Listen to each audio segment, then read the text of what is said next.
জৈশ ও লস্করের সদর দফতর সেটা ধ্বংস। এক, অপারেশন সিঁদুরের সাফল্য দুই, যেরকম ভারতের সামরিক শক্তির শ্রেষ্ঠত্ব প্রতিষ্ঠা, পাক সামরিক প্রতিষ্ঠানের ব্যাপক ক্ষতি।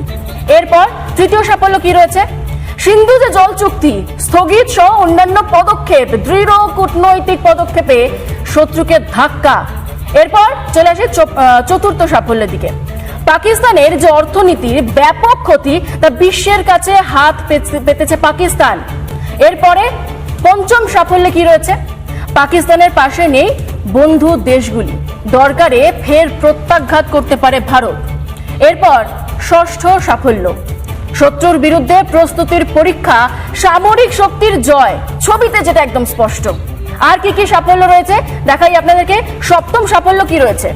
রাজনৈতিক মহল সহ একই সুরে দেশ বিশ্বের সামনে হারবে না দেশের ঐক্য। এরপর অষ্টম সাফল্য কি রয়েছে?